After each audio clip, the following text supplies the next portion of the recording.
Hello, everybody. Welcome to Chapter 4 of The City of the Crimson Tower. Oh God, my Twitch is apparently on, because about 10 seconds after I started talking, I heard my own voice, and I hated it. But welcome to Chapter 4 of City of the Crimson Tower. We are so happy to have you here. It's 4. Don't hold 3, it's 4. Wait, what are you saying? What are you trying to say, Mav? It says 3. On what? On the stream. On the stream? I told it to update. Do it live! I'm gonna do it live and fix the title. Oh my god, welcome in though. Hi, everybody! Yeah, if everyone else wants to go ahead and say hi, I'll fix this really quick. Nothing like Ladies fixing go it first. live. There we go. Fixed. I don't And want that. can I... Hey, everybody, I'm Sally. Yeah! Playing, Hawthorne. I've been rocking on some wonderful art, and I'm so excited to get my scare in for the 2 weeks. We really need to make this shorter time. I'm all sad. I'm listening to the podcasts, you guys, on Spotify, just to make up for this time that I'm sad without this D&D campaign. If you guys didn't know that these were on Spotify. Appreciate you for that. Yeah. They are on Spotify, Apple Podcasts, iHeart, and Amazon under Go Buff Yourself if you want to listen to them. There, I think I've updated it on both YouTube and Twitch. We should be good to roll. So, welcome to Chapter 4 of City of the Crimson Tower, and we just said hi to one of our players, Sally playing Hawthorne, who wants to say hello next, because we're still meeting all you. It's only been 4 chapters. Once we get to 10, we'll breeze by the introductions. Hi, There you go. I'm Lauren. Hi, I do stuff on the internet. And I am neurotic Brawk. And I'm jacked to be here. And I agree, it is a long time. I mean, I get it. We have to like live our lives and do other things, but I know, 2 weeks. 2 weeks is a long time, but I appreciate you all taking the time out of your weeks to do this. Mav.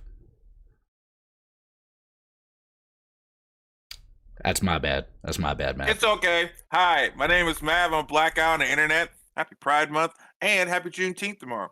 I Woohoo. play the wonderful Nyne. I'm a big cat man that likes to punch things. And I'm happy to be here with these lovely people. Meow. Yeah. On her second D&D game of the day, Anna Margaret. Hello, my name's Anna Margaret. You can find me everywhere at It's Anna Margaret, and I'm playing Dr. Gloria Goodwin. I am super excited. She has good intentions, is quite smart, but a little clueless, and I'm super excited to keep exploring this not at all creepy house. I'm glad it's not creepy. And bring us home, Matty. Hi, I'm Matty. I am in the middle of nowhere currently and by a very bright window, so I do apologize for me looking like a literal ghost right now. But I disagree with Gloria. It's It is fitting. a friggin' terrifying house, and I am playing Karina, and I am very excited. And yes, we need to make more games. Come on, Ethan. You can play like 3 games every Tuesday, right? I'm so working on it. I have 3 house games that aren't streamed that I'm also running. I'm trying. As soon as they're done, I'm going to be putting more online. But I am I'll do Ethan. that. I am your... please. I am Ethan. I am your game master for tonight, and I will be playing everyone that they aren't playing. So, few announcements before we jump in. First of all, this is an 18+ stream because it is horror themed. There will be gruesome, disturbing, and uncomfortable moments. So just be warned of that. It's also because we're going to have players smoking the ganj. So, 18+. But please clip your favorite moments from the stream. Even if you're watching it afterwards, it always helps us, and I love to see it because I often miss a lot of what is happening because I'm miles ahead or miles behind, just miles away. Any other major... No, we'll deal with the rest of the announcements at the end of the stream. So I think that's all we had to handle before getting right into Chapter 4 of The City of the Crimson Tower. And I'm still in love with this intro. I'm going to actually, let me give this shout out. And that is to Sean of Runnels and Rourke, who designed our new stream overlay layout that you are seeing right here, right now. The starting soon screen, and the intro video that we're about to run. The only part of those 3 scenes that he didn't design is the character art, which was done by none other than SallyQuinnCreations. So between the two of these titans of creativity, they've created a beautiful stream.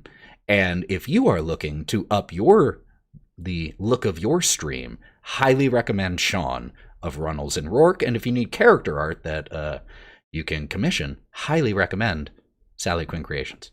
So let's go ahead, while she is woefully uncomfortable from being praised, let's run that intro video.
And we are back.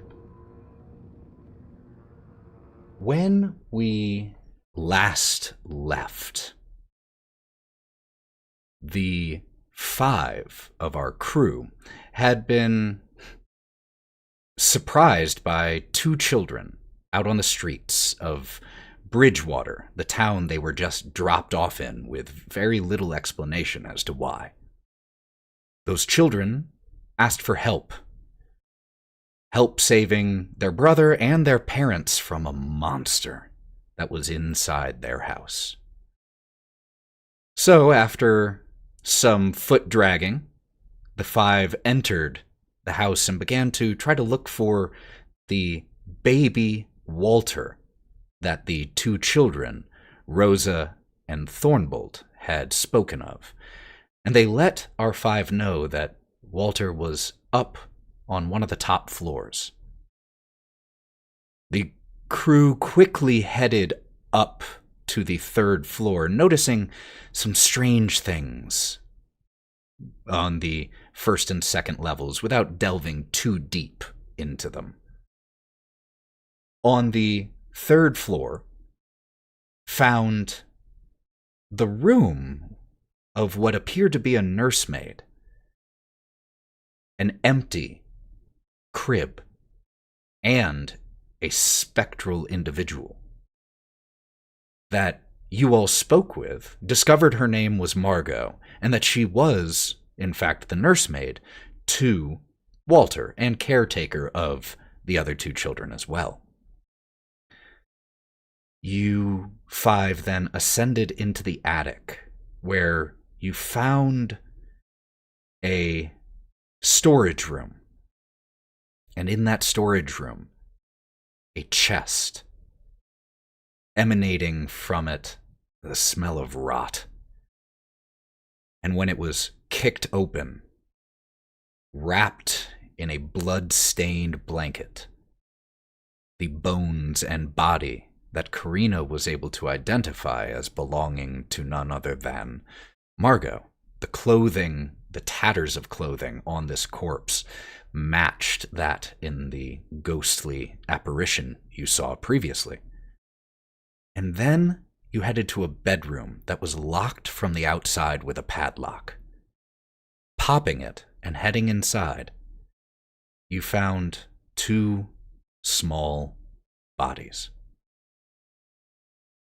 And eventually, 2 small ghosts, who appeared when you started to fiddle with a dollhouse replica of the very house that you were in. Using that dollhouse and asking the children, you managed to find an entrance to the basement located up here in the attic in that same storage room.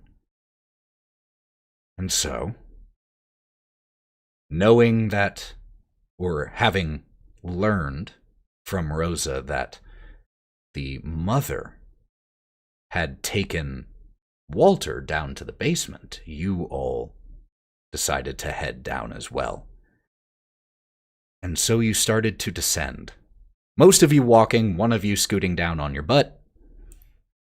But it was a small, narrow, rickety spiral staircase. And it went down, and down, and down, to the point that you started to lose track of how long you had been descending this stairwell. But eventually, even before you reached the bottom, the silence of the stairwell was broken and interrupted with the sound of ethereal, omnipresent chanting.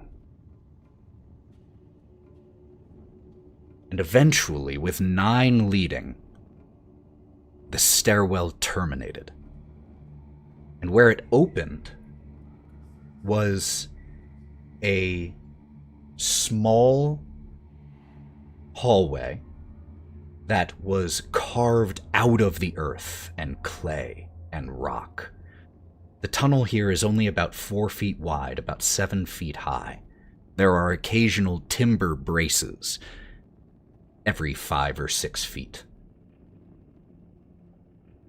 And as you step down from the wooden staircase, the chanting louder. The corridor that you're in branches to the left and to the right. And you can't tell if one direction sounds like the chanting is any louder coming from that way. But on either side of the corridor, there are large standing stone slabs that have been set aside, leaning against the walls, opening the way to a pair of dark, quiet rooms. And there is a pair on either side of the hallway. So a pair to the left and a pair that you can see to the right. And as you step down, you have flashlights, fortunately, because it is dark down here. There is no source of natural light. And as the 2 beams from the flashlights start to scour for details, eventually one of them lands on one of the slabs to the right. And it traces over the etching of a name. Walter Durst.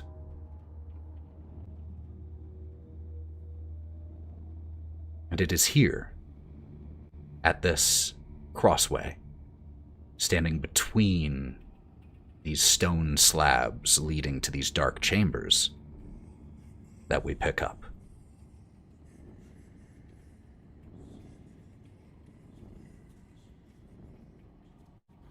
Who puts... No, Brawk, what were you gonna say? No. You got it. Who the fuck puts the kid in the basement?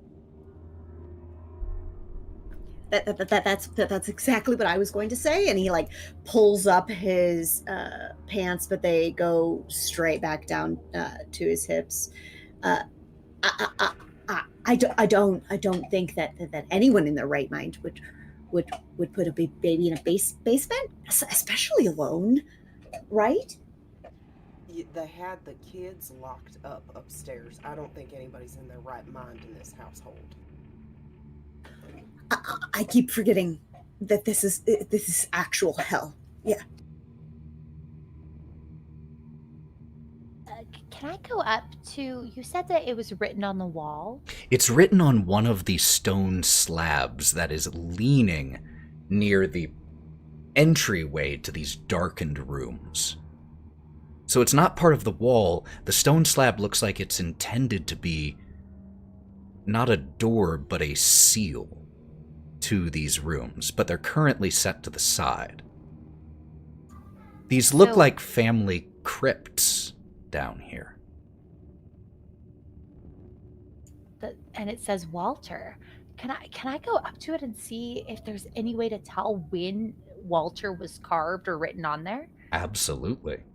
So this particular slab is relatively close to where you came down. You walk over to it. You said you were trying to date it, like see how old it is? Yeah, I just, if Walter's like the baby that we were looking for, I'd love to know kind of when was this made? Totally, absolutely. Great question, but quick pause. Sally? You still there? I am here. My computer is about dead because of my charger. Oh, just give me 1 second. No problem. Is it okay if we push on, or are you going to need to reset? No, push on. Okay. The real Sally Quinn, much prettier than whatever this image is that's coming up right now. But make me a notice check if you wouldn't mind, Gloria. While Gloria's doing that, yeah, Karina. Is there any other, like, slabs with writing on them? No need for a notice check on that. So let me hear what Gloria got, and then we'll jump back to that. With the 3, I anticipate that I go over to the slab and I'm just still kind of like overcome with emotion from seeing the ghosts and the kids.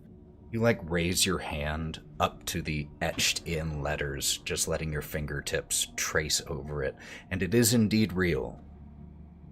You aren't able to guess its age, however. But do you have one of the 2 flashlights? Okay. Then at the moment, that is all you are able to see, as you're basically utilizing the ambient light created by the flashlight just to make it over here and feel around with your hand. Now, Karina, I know you do have one of the 2 flashlights, so your question was if any of the other slabs have writing on them. I would imagine because of your protective, or because of your relationship that you've already started to form with Gloria, you would have headed that way first. Yeah, probably. So you look at the second slab near the one that Gloria's inspecting, and it is blank. Still leaning on a nearby wall that has a dark, crypt-like chamber beyond it. As you are over there, you also let your flashlight go into the chamber that the slab with Walter's name on it is right outside of. And you immediately wish that you hadn't. Because this whole room, which isn't large, but it is covered in swollen, bloody cysts that cover the walls of this crypt like tumors. From time to time, they pulsate and burst, streams of pus oozing down, collecting on the floor underneath. And as both of your eyes can't help but stare into this room, in the distance, you hear an infant's quiet whimpering.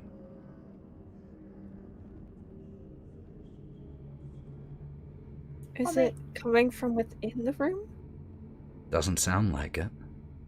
Okay, thank God. I don't want to go in there. Did you hear that? I did, Gloria. Can we pinpoint which direction it came from at all? No. Just like the chanting, it doesn't seem to have, at least from where you currently are, a noticeable direction. It just is. Now, Brawk, please continue. Brawk just, a slight interruption. Brawk just puts his fingers in both of his ears and just goes, Now, if it's all right with you, Karina, as you and Gloria were over there looking at this slab and looking into this room, Hawthorne and Nyne, would the two of you have been glancing around at any of the other slabs in here or doing anything while Brawk is covering his ears and Gloria and Karina are off inspecting two of the crypts and slabs?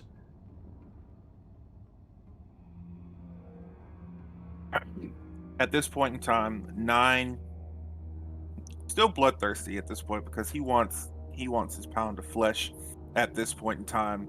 Who hurt the kids? Nyne would I would be trying to figure out which direction the sound was coming from, either getting closer to the ground or just being able to use my ears to figure out which way. And sniff around to see what I could smell. Hawthorne's doing the same thing, and he's the one with the... So him and Nyne are sort of together, like looking around and stuff like that. Excellent. So in that case, really quick, Nyne, could you make me a notice check for sniffing? Hold on to it. Hawthorne, you, with the flashlight, are glancing around, and the beam does fall on some of the other slabs, and you're able to see that off here to the right, so again, you stepped out, it branched to the left and it branched to the right. Gloria and Karina went to the left. Of the two crypts there, the one on the right had Walter's name on it, the one on the left was blank. But you and Nyne went to the right at the branch. And here, there are two crypts at each side of the hallway. So there are 4 here. And the first slab that you look at with your flashlight reads Gustav Durst. Now keep in mind, these are just the slabs that you can see from where you are. There is a room beyond each one of them, but you're not in them yet, so you can't see them. So you see one that bears the name Gustav Durst. Another, Elizabeth Durst. A third, Rosavalda Durst. And a fourth, Thornbolt Durst. All of the slabs are currently leaning to the sides, for the most part. There is at least a way into each of the crypts, even if it's just a narrow passage. Now, with that said, Nyne, what did you get on your notice check? 1. I have a question for you. You really want to find the origin of this sound. And the hallway goes to the left, like I said, the direction that Karina and Gloria went, and then turns, and you can't see what's beyond that. To the right, you can see that it leads to a dark, larger room, and because you have dark vision, you're able to make out the shape of a wooden table in that larger room. But that said, you can't tell what direction the sound is coming from. And so my question for you is, how does Nyne respond to that?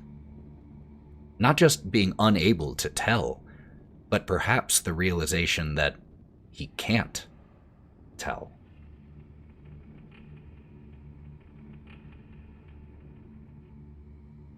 Nyne will get incredibly angry. Because while Nyne is a very calm, cool, collected cat, no pun intended, he has a very short temper. Very short temper. And the fact that he can't figure something out, or, be able to help his compatriots in this part in time, knowing that he really wants to find who hurt those kids and where the baby is. He is going to honestly rip the one where the table is, the door, off of the hinges. Just rip it off and throw it. And there's just this loud clattering of wood as it shatters in as you throw it into the larger room. Fucking damn it! Oh, okay. We're good. We're good. Calm it down.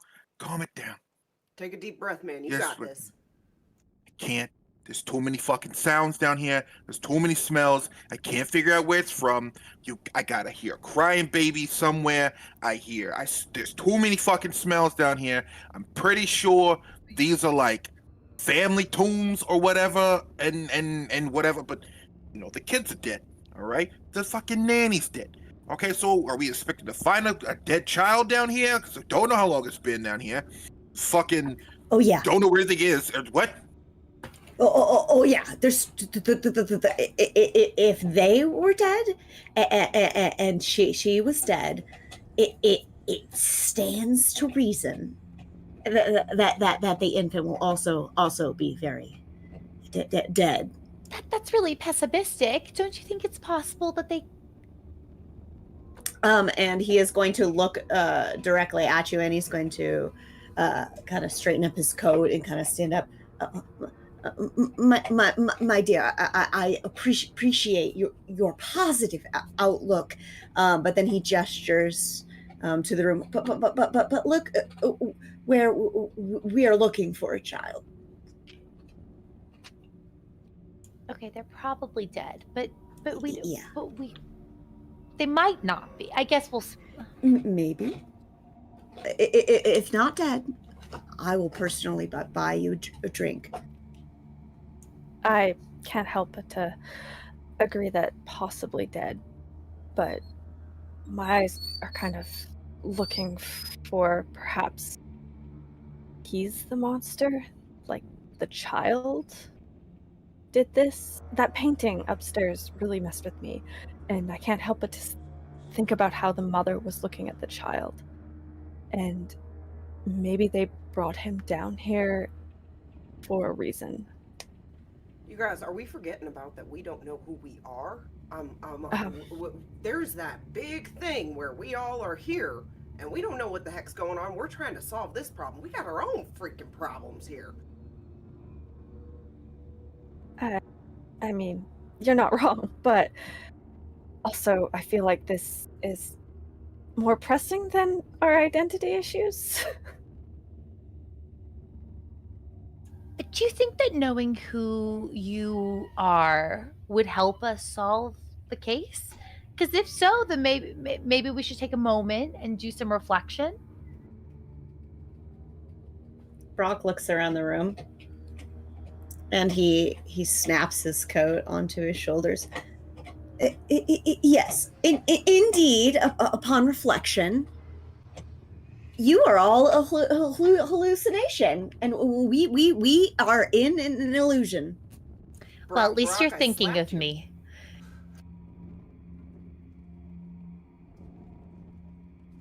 Nyne has already walked into the room, by the way.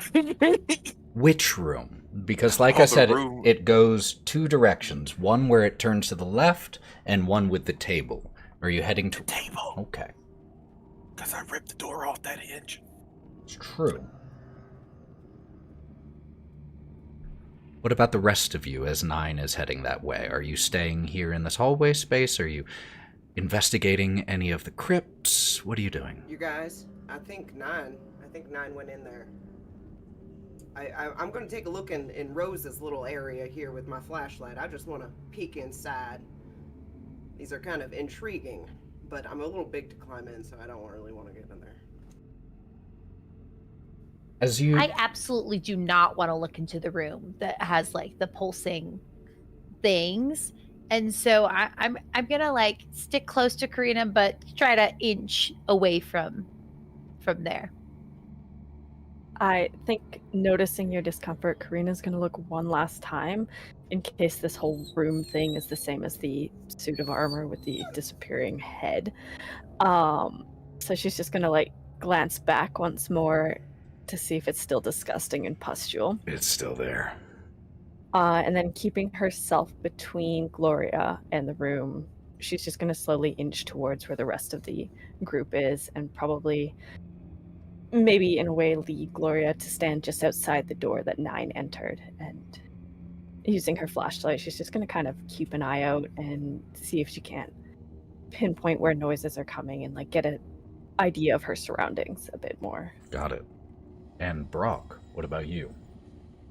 As everybody shuffles, Brawk is going to stand in whatever doorway, and he's gonna like, oh wow, this doorway is really he's trying to tell me. Oh, and then he's trying not to go ahead, and then he just and then follows. So, first, Hawthorne. You, again, the flashlight passes over the name, Rosavalda Durst. And then you just lean over and let the flashlight go into this room. And it's a simple 10-foot by 6-foot room carved out of the stone and earth and clay. There is a stone bier here, so a stone, not altar, but a stone slab, essentially, a raised stone platform. And on top of it is a coffin. But the lid is off of it, leaned against one of the nearby walls. There are no horrifying pustules in here, nothing grotesque. Not even the smell of rot and death, more just the smell of dry stone.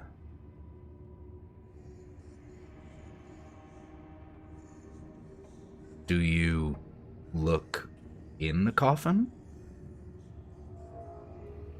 Oh no, Hawthorne is not going into the area. Okay. Well then, from here, that's what you see.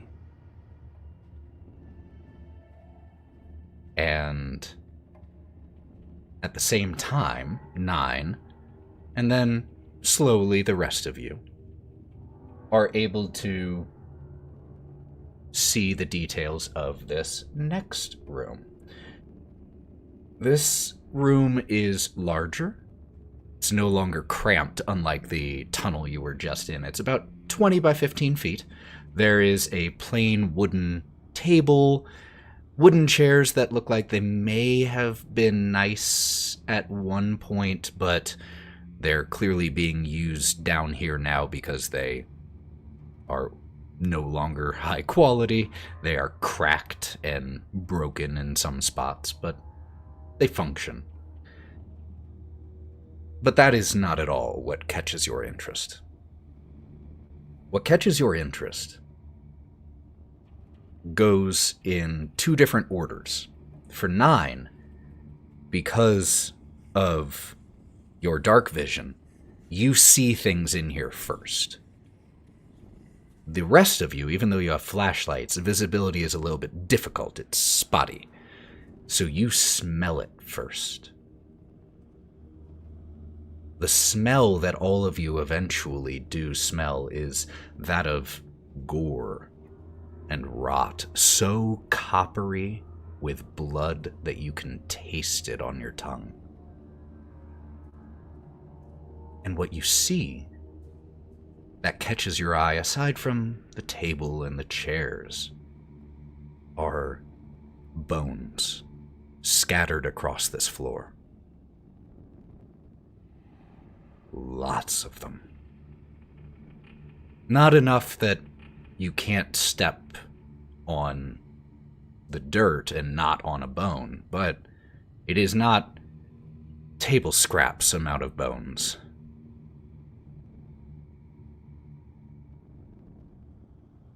Are they obviously like human bones, or is there a variety? Why don't you make me a healing check if you don't mind? Why do you always do skills I don't Because you keep have? asking for it. It's not my fault. Yes, it is. Very obviously not a place of respect. As you're doing your thing. Sorry, I need to figure out how you roll again when you don't have the skill. So it's just a D4, and it's going to be -2. Set the unskilled attempt at the bottom. Oh, okay. Good shout. All right. All right, Is that I got a anybody? 6. Wait, I got a 6 minus 2, so Ooh! So you exploded, which is exactly did. what you need to succeed at something you're unskilled at, and you got a 6, -2, 4, so you got exactly what you needed for the target number here. Now, your question was, are they human? I'm going to hedge here a little, and I'm going to say humanoid, because we do exist in a universe with elves and humans and half-elves and half-orcs, and a lot of the bone structure is fairly similar. But I will say, definitely sentient humanoid. all right. And are those... There are nicks on the bones, occasionally. With just a 4, you can't tell what they're from. Maybe they're chipped over time. Maybe it's from a knife. Does it look similar at all to the nicks on the bones of the maid that I saw earlier? Similar, not identical. Okay. Sorry, I got distracted. My puppy's on screen. But yes, there are similarities between the two marks. Not identical, though. Now, from this room... Oh, I'm sorry, Hawthorne. Really quick, just so you know. There are 3 pathways from this room that you can see. There's the one you entered through, which is to the north. There is also a path to the south and to the west.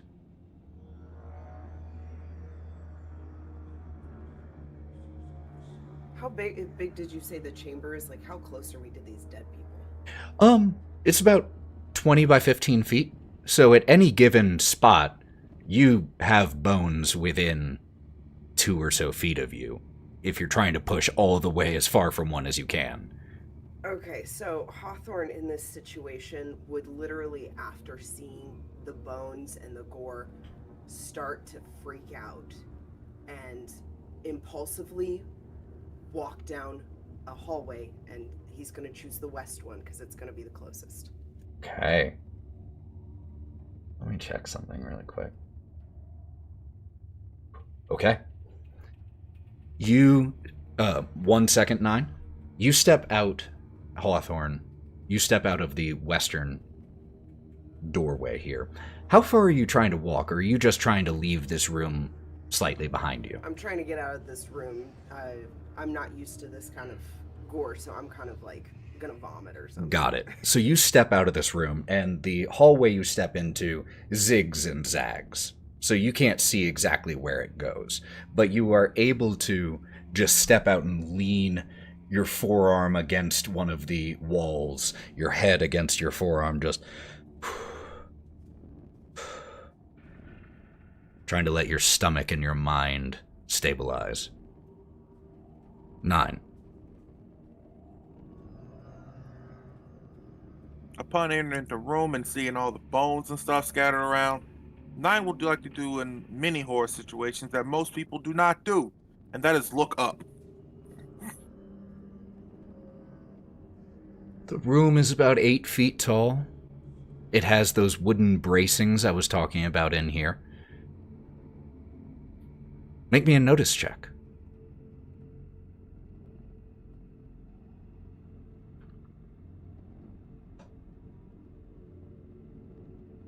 Wow. Critical failure. Oof.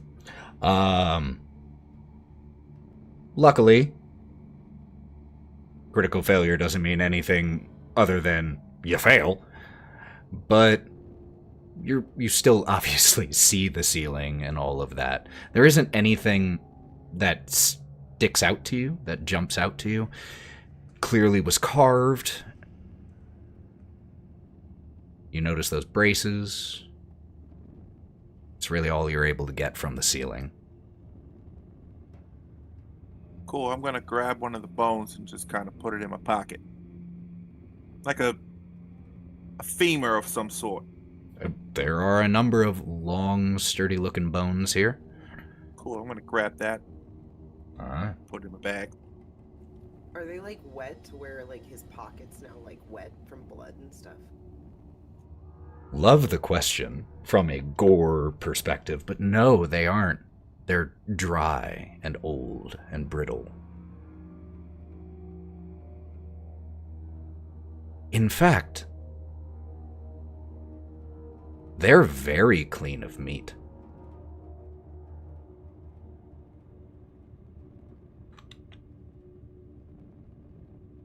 Yeah, Karina. Is there anything on the table? Like, does it look like it was a workshop table or a desk? Like, is the wood damaged heavily from tools, or is it clean, and is there any papers or anything? It's a plain wooden table. It doesn't bear any of... It is not a desk. It doesn't bear marks that immediately make you think that it's a workshop table. It seems it would fit a shabby dining room table.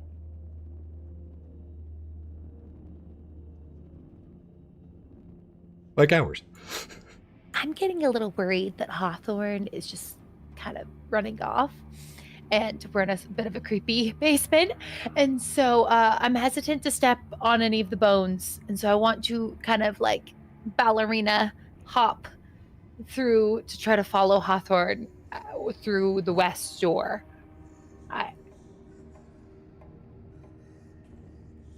Well, Hawthorne is just right outside the door. So you were able to step right outside and find him. So as I step out, I kind of bump into you and be like, oh, sorry, I just didn't want you to run off. Oh, it's okay. That was a lot of bones in there. I'm not used to that. Ugh. Are you okay? Do you need anything? No, I think I'm okay. Where are we? And Hawthorne's gonna lift up the light just to look around. You can see that the tunnel you're in goes on about 5 or 7 feet past you and then turns to the left. I know you weren't remembering much of your past. I mean, I don't remember any of mine either, but you said you haven't been around this sort of thing much? Oh, I guess not. I feel like I'm gonna vomit. I haven't seen that many bones in my life, I guess. I don't think that number of bones is a normal thing to have in a room. Well, y'all seem fine. I think I'm in a state of shock. If I'm being honest, I think I've sort of gone into shock. Okay. You seem real happy. I mean, but... Happiness is a state of mind. Good point. Yeah, I'm not there yet. Where's everybody else? Brawk? Nyne? Brawk is in You hear him shuffling around in the room, and he's kind of mumbling to himself. He's got his head hung over. He's got his hands in the deep pockets of his long coat, and you can hear him kick a bone. Oh, I figured it out. I have it. And he picks up one of the bones and he looks at it. This is like one of those themed parks. These are props. It's, and then he tosses the bone on the ground, and his eyes get really, really wide, and he puts his hands out. It's all fake, right? I think the second you toss the bone, Karina's gonna make her way to Brawk. I don't think disrespect bodies that way. Please. It's fake. No, it's. If you're gonna do that again, please step out of. But Smells real from here. Look at it. It's clean. It looks sculpted. Brawk, please. And he just looks at you, and he's like, you can see that his vein is just shaking in his neck. I think if she sees that, she's gonna go and place a hand on his shoulder, not like super quickly, like enough time that he can mentally prepare for it. Take a breath. Take a moment. If you need to, step outside with Hawthorne. But you need to take a minute, and you need to relax. And he starts tugging at his shirt. And he just immediately walks over to Hawthorne. And just looks. She's just going to watch him go, and then using her flashlight, she's going to start at one side and slowly go through the bones, looking for bones that are small enough to be that of an infant.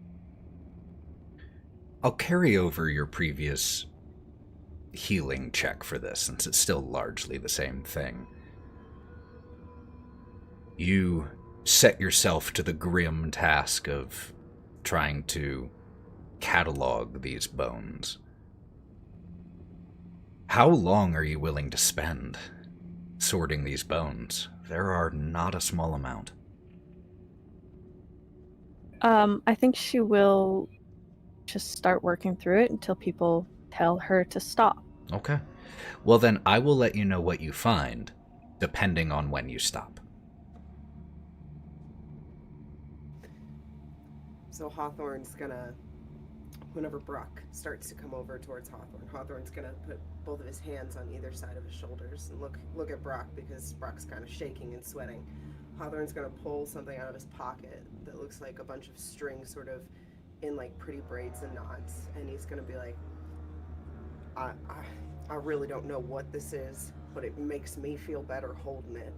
So would you like to hold it for a little bit, and maybe it might make you feel better. Just breathe a little bit and we can get through this. He doesn't, so as he's like hunched, and he has to look up at you. You're quite a bit larger than he is. And he's got his hands crunched in front of him over his sternum, and he looks at the string, and he looks at you like he wants it, but he just can't say anything to you. So I'm gonna just grab his hand, petting it a little bit, and then I'm gonna put the string in it and close his hand.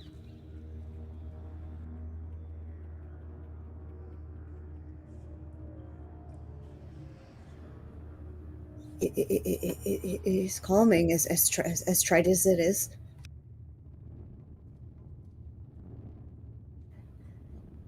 Wait! And then he opens his hand up like this to you. What a don't you here? And he puts one end in your hand and the other end in his hand. We could share it? I'm happy to share it with you. And he'll put his arm around him. So they're right next to each other. It's easier to share it. Nervous laughter.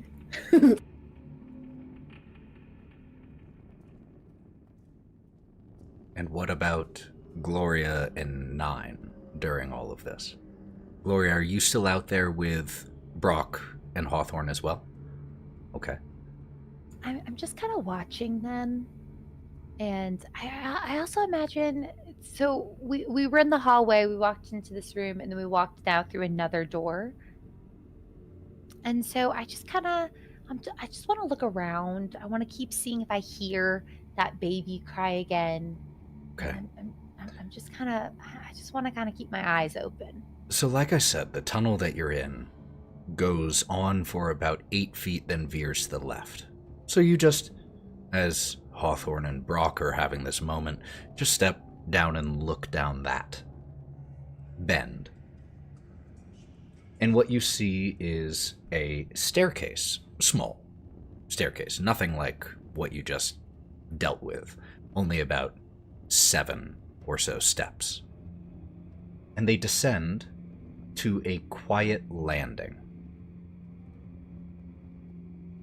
In front, so directly across from you, you can see that the stairs then continue to descend on the opposite side of that landing and lead into a broader, large chamber.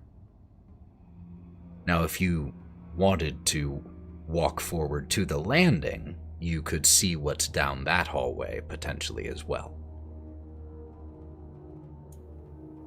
I imagine that I would try to get close to the stairs, see if I could crane, sort of start to move forward, but maybe my wings are a little bit off-centered. I get a little off-balanced, and I probably like stumble down a few steps and be like, oh, don't worry, I'm not leaving you guys. I'm still right here.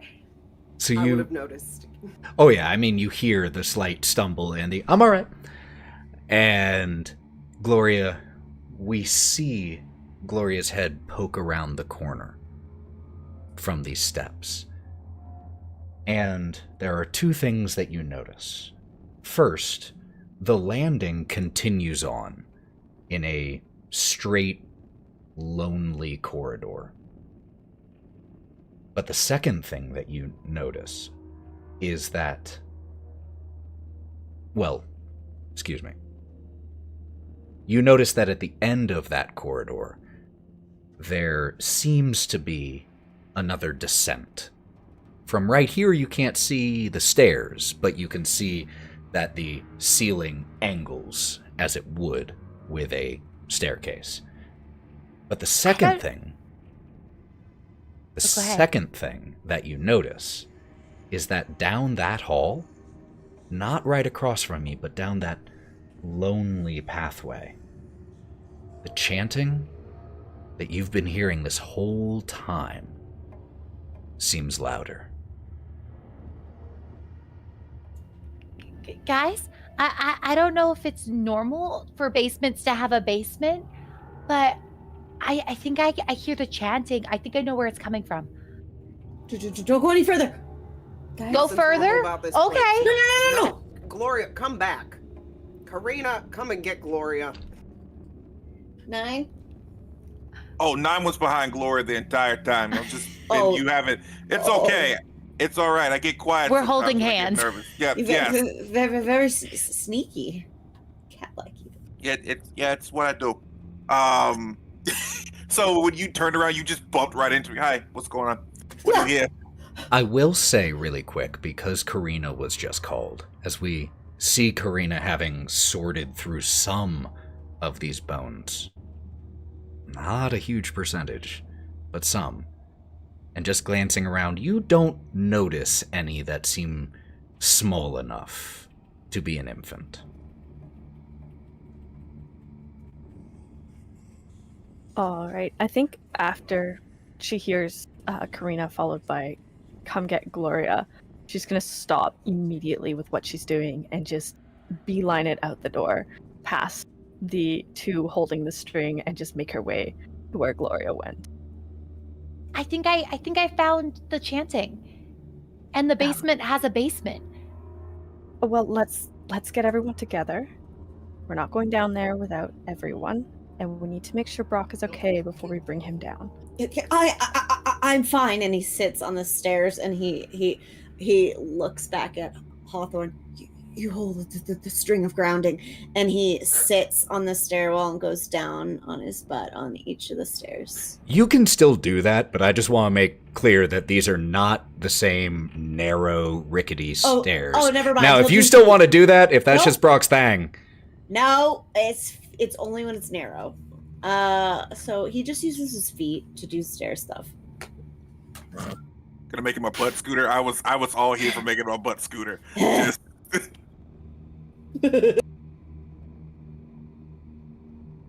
So the five of you have gathered together, and right now, I think the five of you are at this intersection where there are stairs, the 6 or 7 steps leading back up to the dining room, 6 or 7 stairs leading down right across from them to a large chamber. And then there's the hallway that continues on. And this hallway is surprisingly bereft of any debris. Pretty clean, all things considered. I will also say, as you all are standing here, you suddenly hear a sound from the direction of the other descending staircase, from that larger chamber. Splashing. And just as quickly as it started, it's gone. So that was coming from where the chanting is coming from? No. That was coming from the staircase opposite the one you just came down. So you're at a T right now. You came from this way, the splashing came from this way, and from down is the direction of the hallway and the chanting. You heard that, right? The ominous splashing? Yeah, the splash. Yeah. I don't know which one is more ominous, the chanting or the splashing. I'm not really good with water.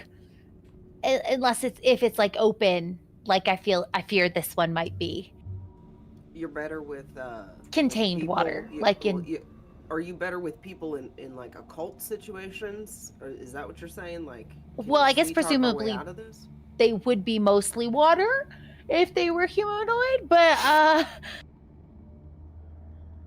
it would be contained at least? Is that your question? So encapsulated water is okay. Yeah. Open spaces are not. Yeah. Okay. So that's one vote for ominous chanting then. I would like a question. How deep is the water that's there right now? I'm just curious. Nyne is very curious how deep the water is right there.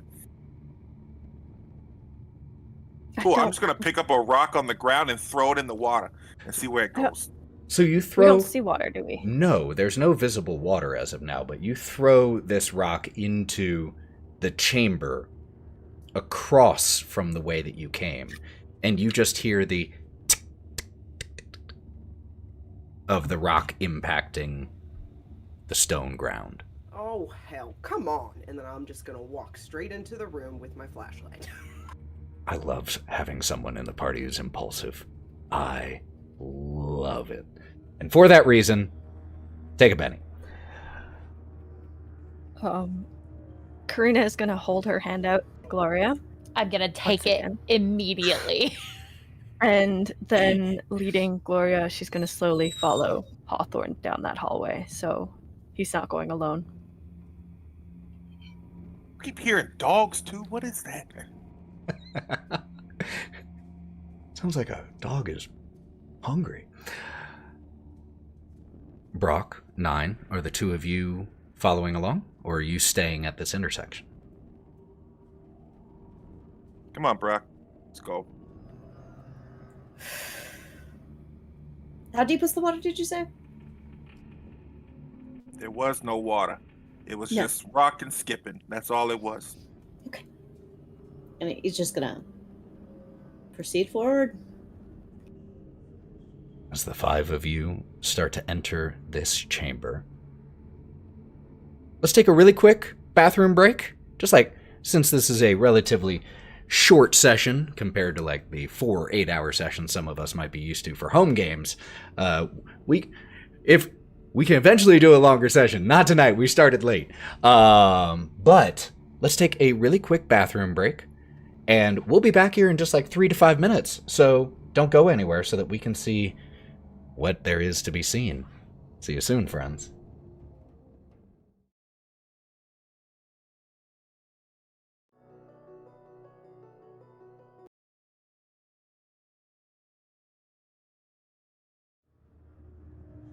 And we are back. Few mid-reel announcements. Lauren and I have a convention this weekend, SoonerCon in Oklahoma City, so we will not be doing Wild Beyond this weekend. However, there is a new Wild Beyond episode up on Go Buff Yourself, so if you want to take a listen to that, we have both of these campaigns up there, and I have to say, the City of the Crimson Tower one, better sound quality than our early Wild Beyond episodes, I'll tell you what. We learned! We lived and we learned. But yeah, thank you all so much for being here. We appreciate you. If you feel like subscribing, that gives us the ability to commission more cool things for the stream. If not, we just appreciate you being here. Thank you. Extreme Ghost, Florida, when? Actually, ideally, GalaxyCon has a Orlando convention, so hopefully next year for their Orlando one we can get down there. We will, however, be at the Raleigh GalaxyCon, which I know North Carolina isn't that close to Florida, but it's a hell of a lot closer than it is to Colorado. So Closer to me. if you want to come, we would love to see you there. Mr. Tater says, Hawthorne, I love your hat, because it's awesome. Did you add the horns on after? I was about to say, if you managed to find a cowboy hat with the horns, nice. I mean, for my photo shoot yesterday, I had a hood, and I just cut holes in it and jammed the horns through it. It works. You had a photo shoot? Ah, it was cool. Results coming.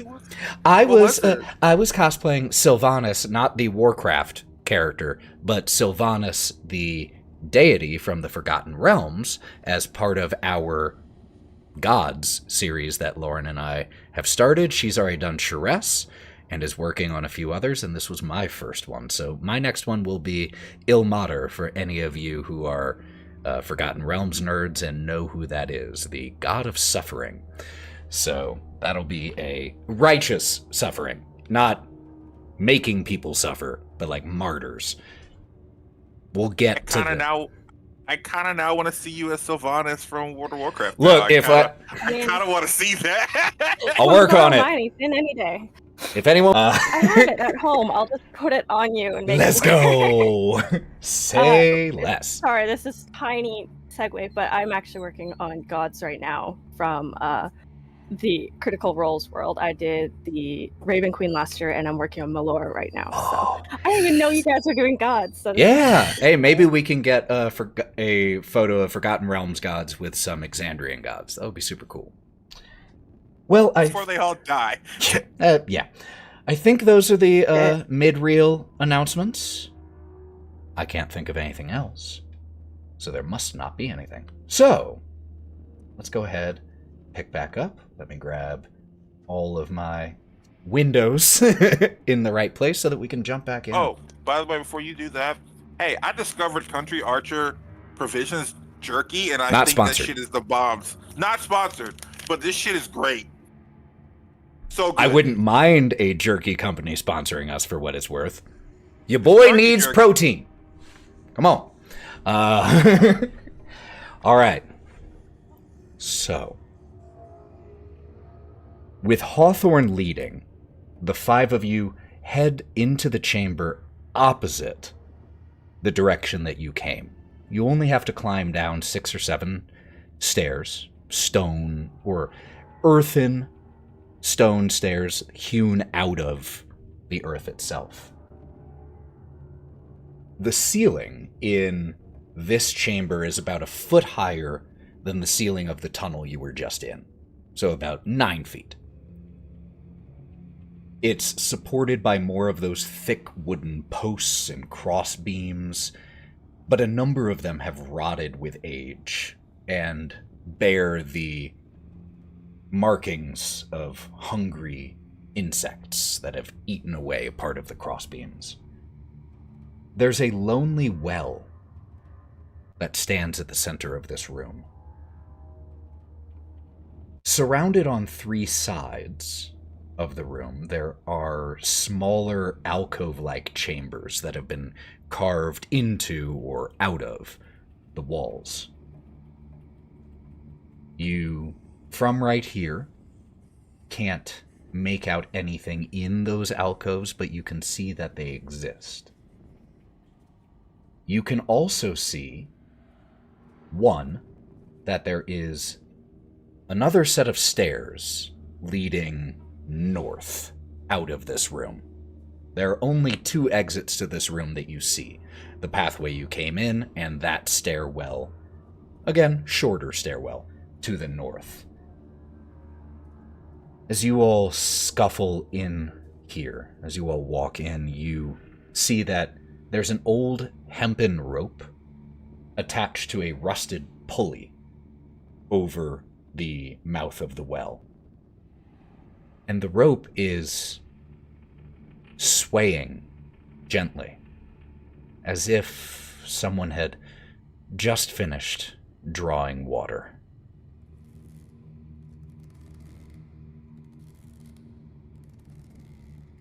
And that's all that you see in this larger chamber, just those alcoves carved out of the wall, the gently swaying rope and bucket, and the well, and the stairway on the opposite side.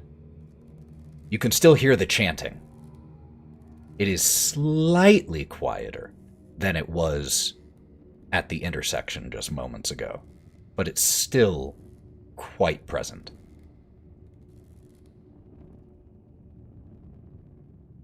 Does the rope look like it's holding any weight? Like, is it taut? Yeah, it's not like flailing or anything like there's a fish caught on the opposite side or anything, but it doesn't look like it's not supporting any weight. Oh, all right. Karina will let Gloria's hand go and, using her flashlight, gently make her way to the well, and before she can second guess it, she's going to look down the well. First, you see what's on the opposite end of the rope, and it is a wooden bucket. The interior of the well itself, first of all, it descends about 30 feet. It's about 4 feet in diameter, 3 feet. The well comes about 3 feet high off the ground, the lip of it. And as you look down, you immediately, the first thing you probably notice is the reflection of your flashlight on water at the bottom. The next thing you notice is that the walls, the interior of the well itself, are covered with mold or fungus, an ash-black variety.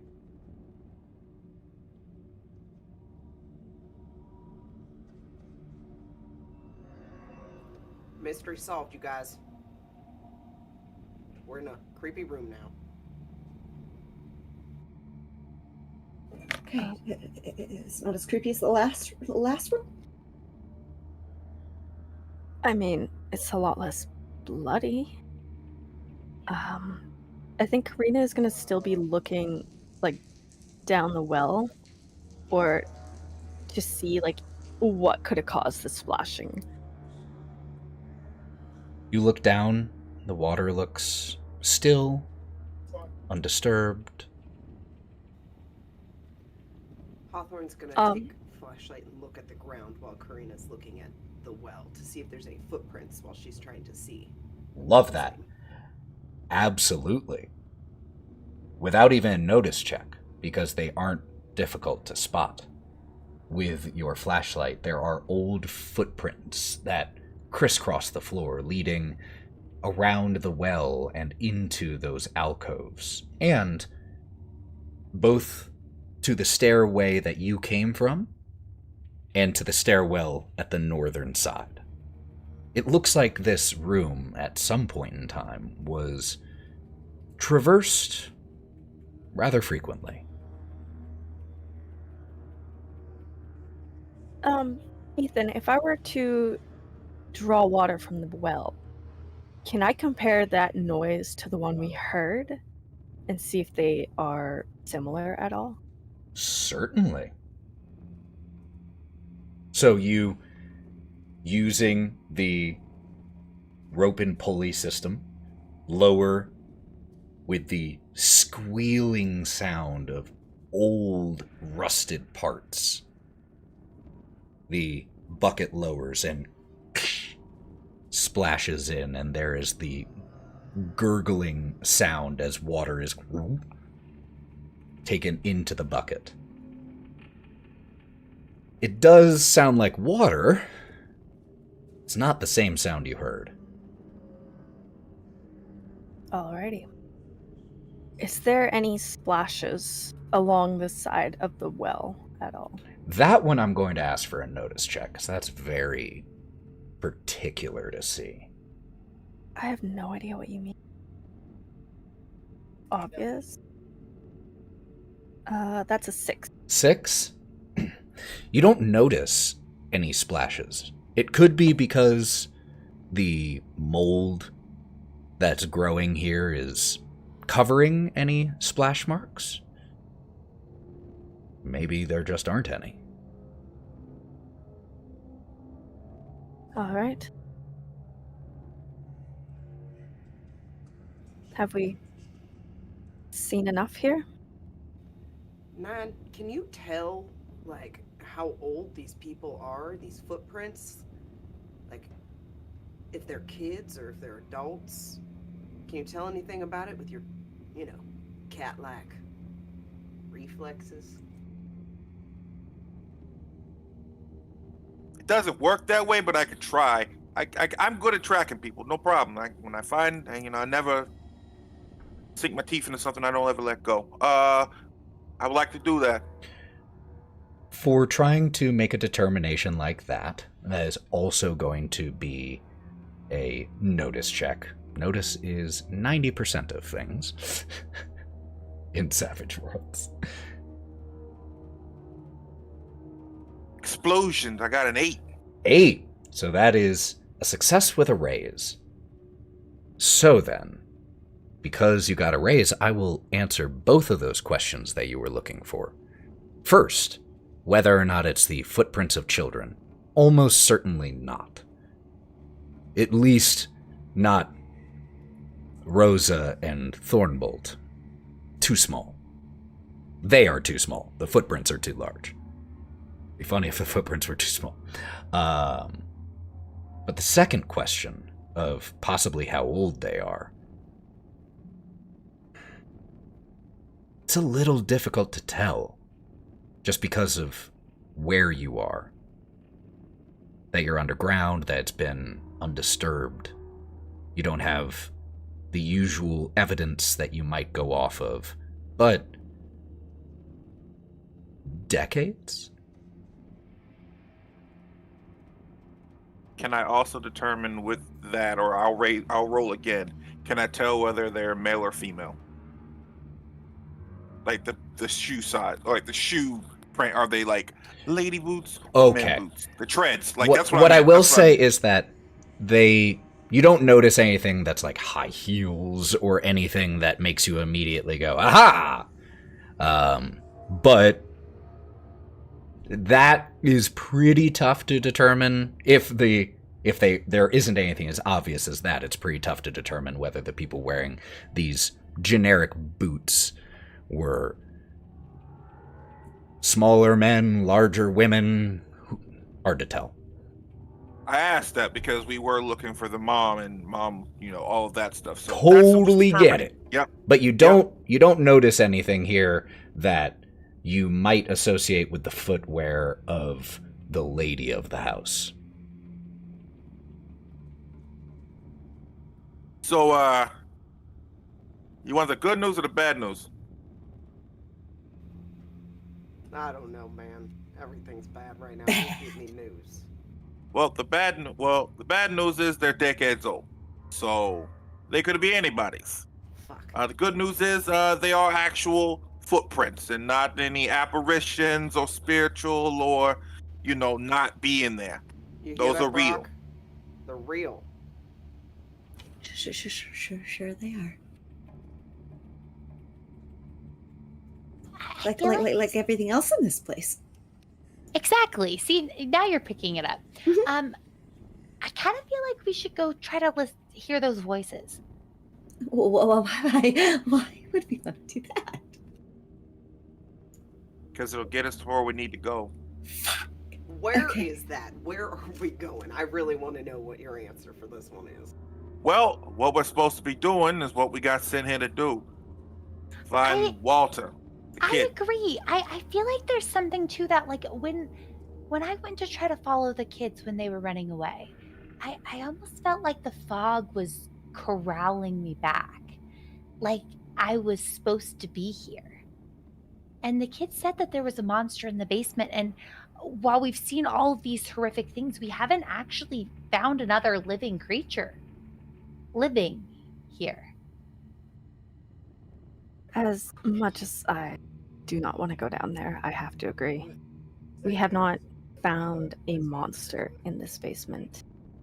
We've seen plenty of evidence, and for whatever reason, whether it be the fog, whether it be whatever strange circumstance brought us to this world, it's not a hallucination, Brawk. I feel like we need to finish it before we can make our way out of here. Perhaps we'll learn more about ourselves if we do finish it. Maybe it's the key. I don't know. Hawthorne's just gonna roll his eyes and go, "Oh my god. You guys, we gotta make a decision which way to go. So what if we don't find any living people here? What if they're all dead? What are we gonna do then?" A job's a job. We finish it. We get evidence. If there's no evidence of a kid, we know what happens. Then we just fucking leave. And on that note, Nyne just fucking leaves towards the chanting. So heading back the direction that you were Correct. before. Got it. Correct. Karina will hold her hand out. She'll wipe it on her pants first, and then hold her hand out to Gloria again, and then follow Nyne.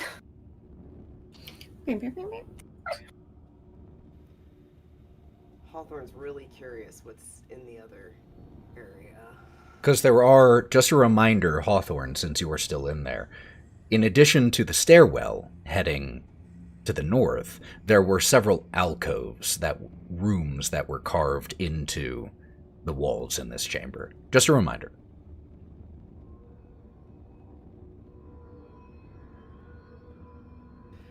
Hawthorne impulsively will walk up to one of the rooms on his way out of this area to look inside. Okay, because you said you'll head up to one of them on your way out, that limits which ones. So, what you see is a very simple room. It's about 10 by 10. No real adornment here. There's a wood-framed bed with a moldy mattress and a footlocker at the bottom of it, at the foot of the bed. That's it. A footlocker, like a thing to open? Like a chest. Not like a chain that sells athletic shoes. But like... Is it shiny in any way or anything like that? The chest, it has... Like metal on it? It does have... It has metal banding on it for stability and structural integrity, but it is predominantly wood, but it does have metal pieces and hinges and all of that. So as the light goes across the room, it glistens on this little bit of metal that's shining next to the bed frame. And Hawthorne gets freaking curious fast, and since he's busted open a lock before, with Karina's help, of course, he wants to try it again. There's not even a lock on this. Do you open it? Yeah, so I'll walk in and I'll be staring around the room as I walk in to ensure nothing is around me at the same time. Yeah. And then Hawthorne's gonna sort of bend down because he's pretty tall. Sorry, he's gonna bend down. He's gonna open up the chest and lift it up, slowly looking in with the flashlight pointed at the chest, nothing else. The chest is empty, save for one item. A book. It has a grimy black leather exterior. It isn't mass-produced book. This looks hand-bound.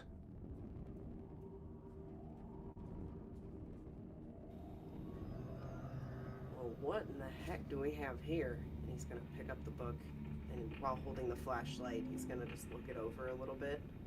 And he's going to try and see if he can at least notice any writing on it. On the outside, no writing. Just that grimy leather. Okay, he's going to literally look up and look around to make sure nothing else is still around him and there's no doll sitting in a rocking chair that's going to terrorize him. And then he's going to like put the book in his jacket pocket and walk out towards the rest of the group. Got it. That whole thing takes you about 60 seconds. So the rest of you, Hawthorne will catch up in 60 seconds. The rest of you head back towards this intersection. And where you are right now, just as a reminder, there's the way you just came, to the room with the well. There's the stairway that snakes back to the dining room. And then there's this long, empty hallway where the chanting seems louder. And from here, now that you're at this point, you can see that there is, in fact, a stairwell, an earthen staircase that descends into darkness on the opposite side of this hallway. You can also make out that just before that stairwell, still down the hallway, to your left, there's another opening where it branches off. So there are two pathways down there. So in the 60 seconds before Hawthorne rejoins you all, what would you all have been doing?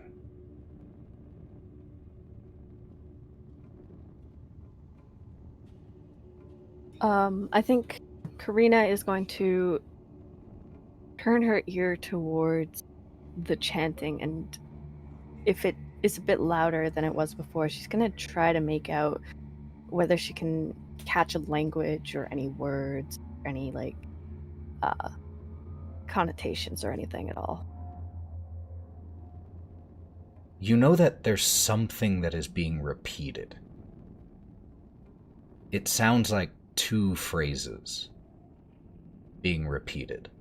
But at this point, you understand them almost the same way as musical phrases, more than linguistic phrases. You hear phrase A and phrase B. Phrase A, phrase B. From here, can't quite discern what they are saying, though. When I notice Karina stop, I I've spent a lot of time researching the occult. Do I get the sense that there might be something more going on here? Or would I need to be closer to kind of hear? Can I ask you what you might mean by more?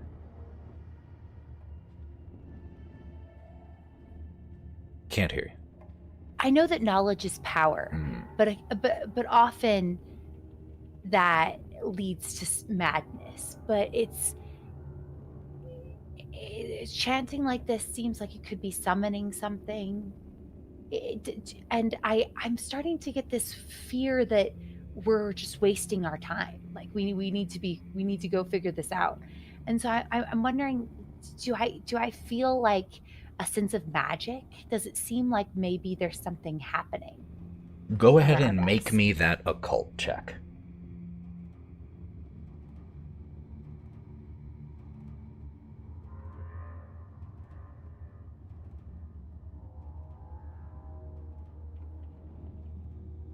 Uh, 11. Woo! Almost 2 raises. But success and a raise.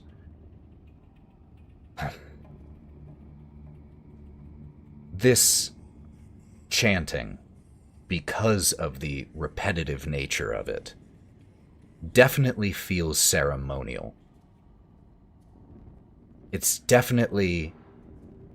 You are confident that it is not chanting solely done for meditation or worship or anything quite like that, but that it is indeed likely part of a ritual of some variety. Now, from what you can hear and what information you have, what ritual? You did get an 11. I will say that there's something about the tonality of it that you aren't even sure why you associate with transformation. But you do. I whisper over to Karina, I have a really bad feeling about this chanting. I don't remember anything from before we came to that station, but I have this feeling that there's something wrong. There's something more with it. I feel like we should hurry. Like, hurry to the chanting or hurry to get the fuck out of here? I feel like the chanting is magical. And I think that, I mean, while leaving, we might avoid it. I feel like if we want to do something to stop it, I don't know. I think you're right. And if everyone is good, I think we should head just straight towards the chanting. No more delays, no more looking in strange rooms. I feel like this is where we have to go. As she says this, she looks directly at Hawthorne as he walks up. I was waiting to join the group, so I was wondering. Thank you for leading me in. So I, as she says that, I look at her and I would go, "Oh, aren't you a spicy one? Meow, I got you guys a present, but maybe I'll just keep it for myself, Karina. Do you want it? It's a book." A book? Totally distracted from the mission. What? A present? I'm not here All to right, apologize. show the class. Fine. No apology needed. You're pretty. Here you go. And he'll hand over the book. This is for you smart people. And he'll then go and just lean against something. What is Karina, as she's holding the flashlight, she will pass the book to Gloria. I open the book. it? Brawk rustles over by you. I'll kind of hold it out so we can all see. Is it in a language we know? It is. It is in Common. And what you see here is a series of entries that follow the same pattern. It's a log. This is all handwritten.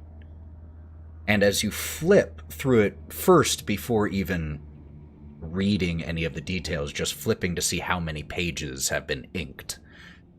Dozens of pages, each one with at least 6 or so entries on each page.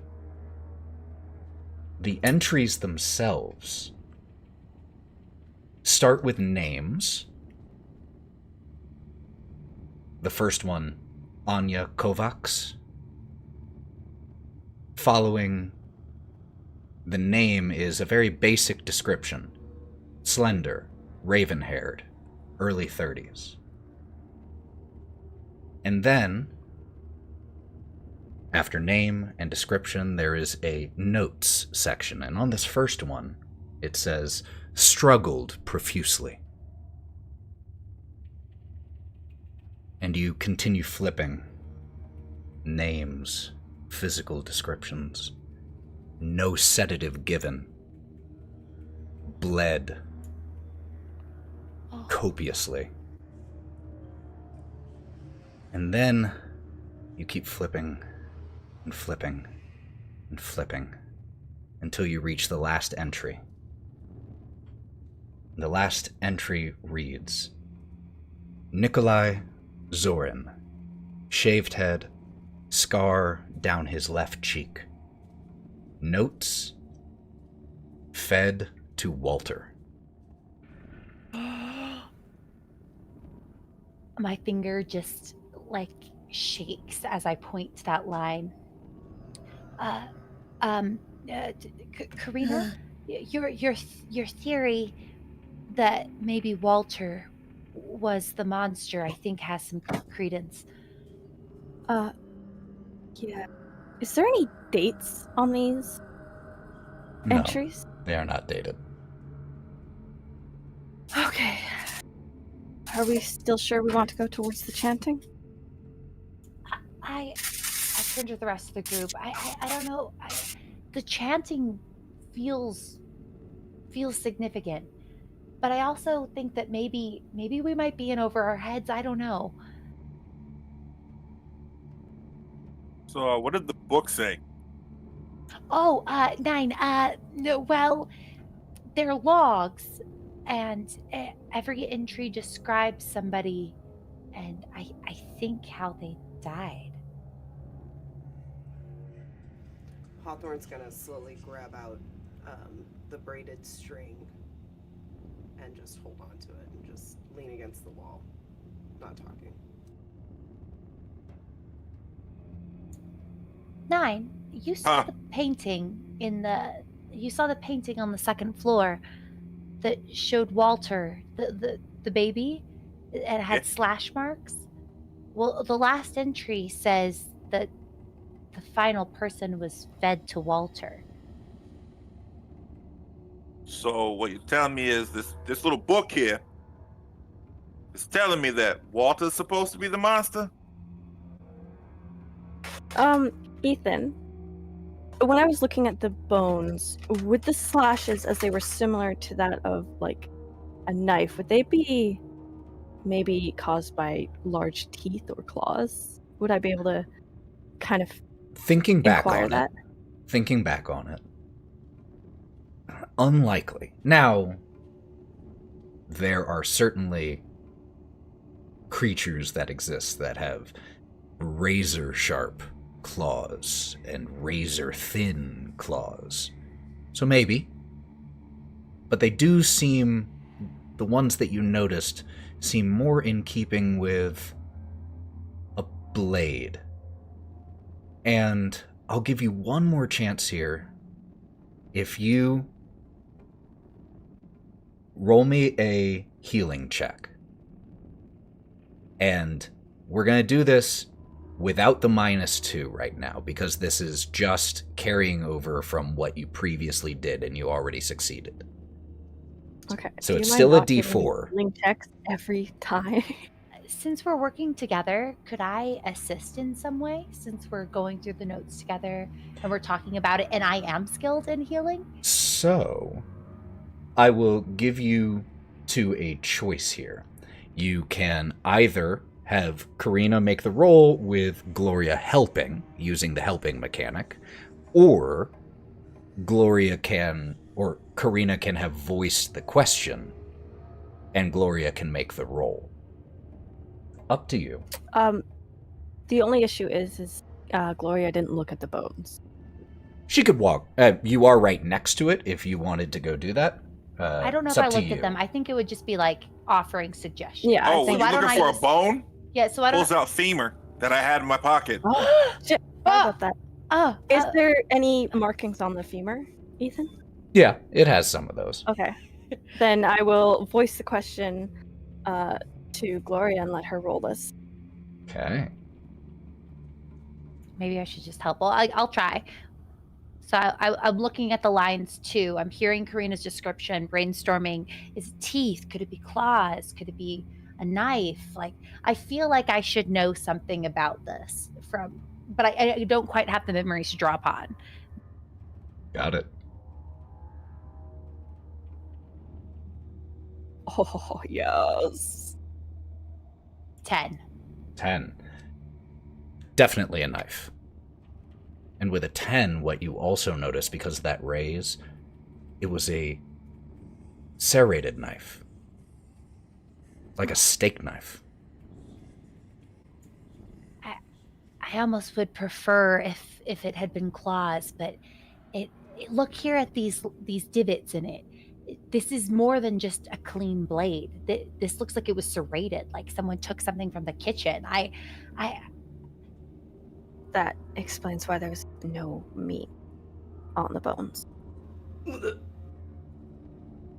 I just pat Hawthorne on the back. I think we need to investigate the chanting. All these lives, all these people, we should try to figure out what happened. Were they eating people? It looks like it. Oh yeah, yes, most certainly. And wasn't the baby's name Walter? Yes. So and he tenses fingers.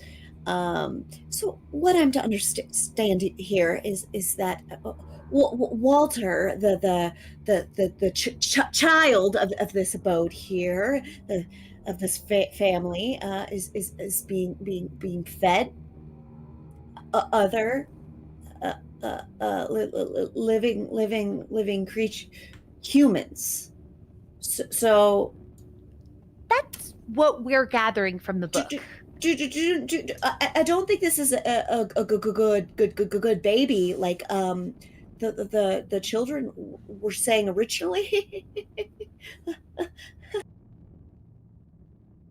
I Help the baby. Right. Brawk, I don't think it's a good baby. I think we need to gather ourselves. Just trying to wrap my head around whether or not we're going to have to kill a baby. I don't think that's a baby anymore. I can't help but to agree with Nyne. I don't think Thank goodness. Counts as a baby anymore. A monster is doable. Where's the face of innocence? Absolutely not. I think innocence left this house a long time ago. I was just going to say that.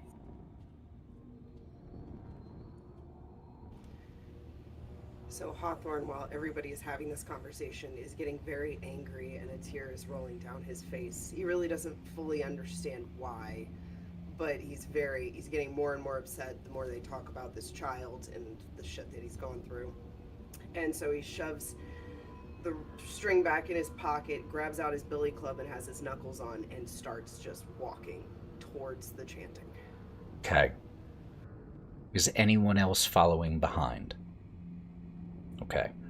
Yeah. This is a narrow tunnel. And as a result, Hawthorne's going first. Who's going second? I saw Brawk's hand first, so I'm going with... Yeah, but as he goes through the tunnel, he's not looking straight through the tunnel. He's going up against the walls with his hands on the... Okay. And then Karina. I'll go last. Then Gloria. Then Nyne. Got it. Hawthorne, could you please make me a notice check at a -2?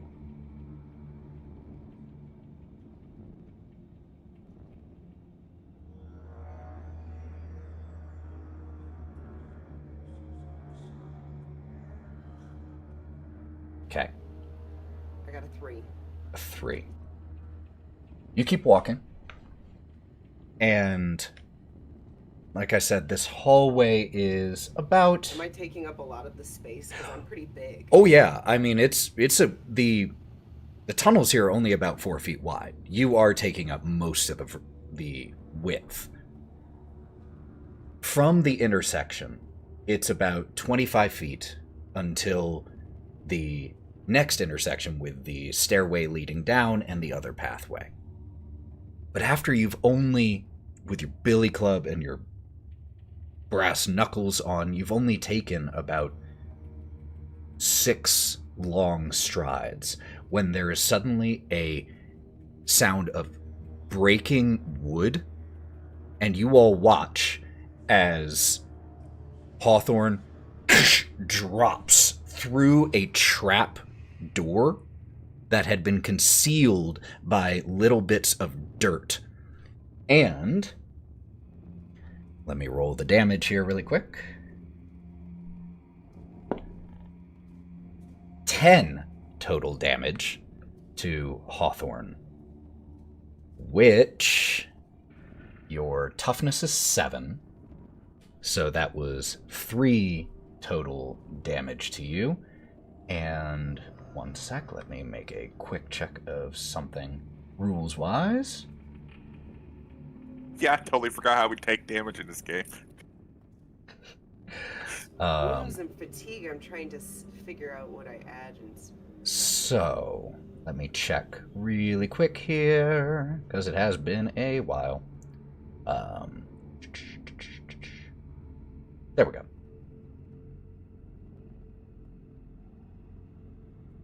Where are you?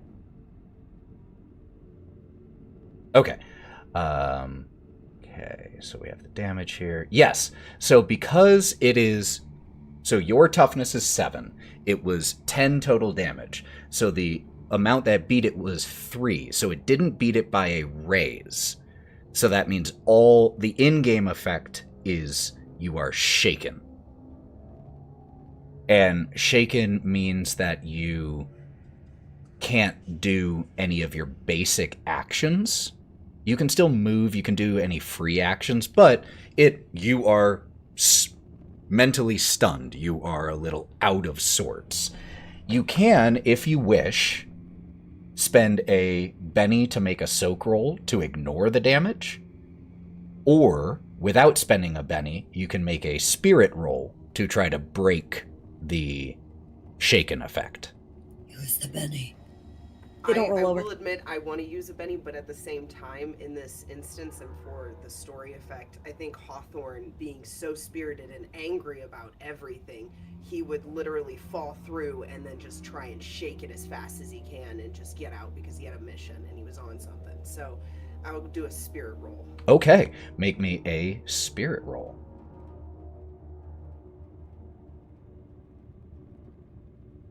And this is a free action. It doesn't cost you a Benny. Beautiful. 7. I have a lot of spirit. And it's a good thing to have. So that does mean you will shake off the shaken effect, but you are still... And now that we've dealt with the mechanics, let me paint you the narrative image. Hawthorne drops. Hawthorne, you feel as the wood planks from under your feet splinter and snap, and you manage to turn, not even intentionally, but as you're falling, your flashlight points down just in time for you to notice the half a dozen, maybe 10 sharpened stakes here at the bottom of this pit, that as you drop, whoosh, whoosh, scratch up your sides, giving you numerous bloody nicks from it that you luckily managed to avoid the worst of. You are down about 10 feet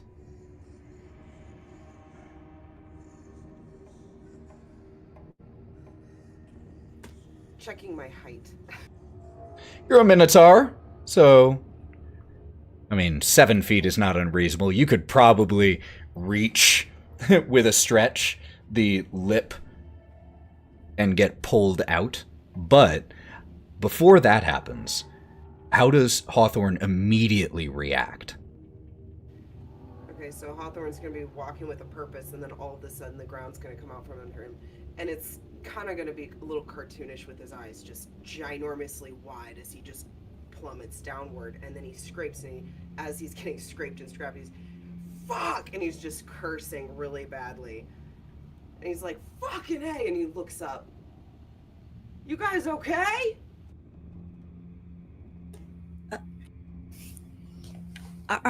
Are you okay? Fuck no! Do you want help out? Nyne? What happened? And he just points. He just stands there and points at the hole. Ethan, how far across is the hole? Like, It takes up... get across it? Okay, it is only about 5 feet by 4 so they feet. would be able to jump it. Oh yeah, now that you all know where it is, it's an easy task to get over it. The deadliness of this trap was it being difficult to notice. Now that you see it, no problem. So my question to y'all: know. are y'all gonna jump over to let me through, or am I just gonna have to lift you up and throw you each over the hole? I think Karina, seeing what happened, is going to take point on this, and she's going to look, like, kind of shuffle past Brawk, look down the hole. I hope you don't mind, Hawthorne, but I think I should lead on from now on. And she's going to leap over the hole and just wait on the other side for Gloria to follow. Is Hawthorne still in the pit as this is happening? I'm going to help. At this moment, Hawthorne Gonna help is him in get the out. pit thinking that someone's going to help him, and Karina just jumped across, and he looks down a little because she has a dress on, and he didn't want to be rude, and then he's like, yeah, Karina, and he starts to grab the ledge to try and bring himself up, but he was waiting for Nyne, but he heard shuffling, and he saw her jump, so he's going to start going. Just Raging Bull, just chill out. I got you. Don't worry about it. I'm not very strong, so why don't I get out of the way so that Nyne can help you up, Hawthorne? Don't worry, help is coming. I'm just gonna try to get over there. Float on over. And as she leaps over, she steps on his hand. No. I flap my wings. And then I flap my wings. It looks like I'm gonna levitate, and instead I stomp on your hand. Take a Benny, Gloria. And take 1 point of damage, Hawthorne, that totally gets ignored because it doesn't get past your toughness, so who cares?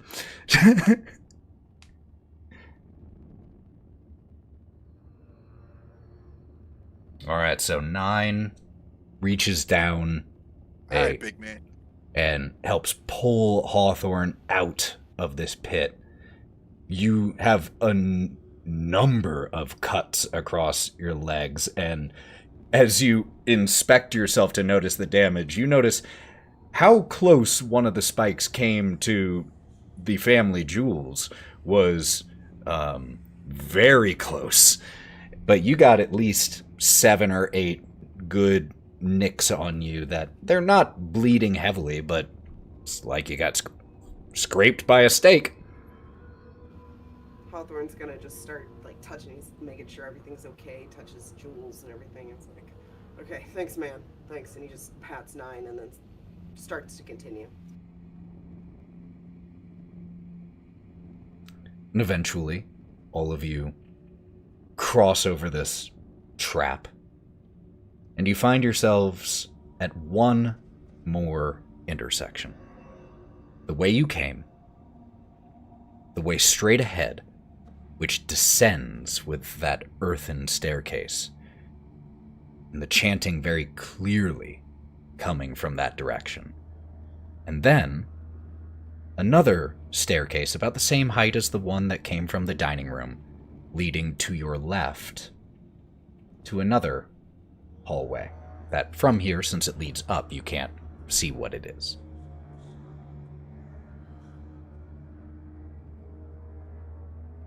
Okay, now that we can hear the chanting clearly, can I make out any of the phrases or at least the language? It's still the same. It's not that much clearer from right here than it was just from 15 feet earlier. But you suspect if you go down, you'll definitely be able to make it out.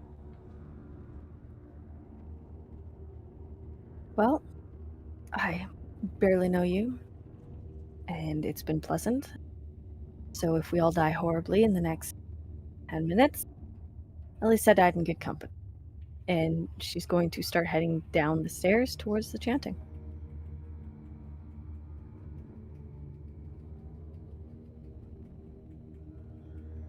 All the rest of you? Nyne, before walking down, is just going to reach in his back pocket and pull out some very nice fingerless gloves, but they look worn, like the knuckles have been used a lot, and put them on. Because I'm behind you, so none of you will see this, but the camera does. Just put them on. It's just like, and reach into his pocket and touch his little mouse, and breathe heavy into it. Collect himself before going down. You collect yourself and then hustle for a few seconds to catch up with your friends. The dusty stone steps descend, and then they arrive at a landing, take a corner, and continue to descend around a bend until they end at a cold, rectangular chamber. There's a thin, clinging mist hovering just above the ground, and the wooden crossbeams that support the ceiling down here audibly groan beneath the weight of the house and the complex overhead that you just walked through. The walls of this room are cut with small chiseled alcoves. Each one of them has you can see that there is a thing in each one. They look like strange trinkets or relics. There is a corridor with a sagging ceiling that exits the chamber and bends out of sight to the right. Past it, you can see a stone slope that descends into black, murky water. And that ghostly chanting that you've heard ever since you descended that stairwell from the attic is strongest here, and seems to be emanating from the other side of a rusted, closed portcullis. And now that you're down here and your feet hit the ground, you are able to make out the sounds and the words. She is the ancient. She is the land. She is the ancient. She is the land. Over and over and over again.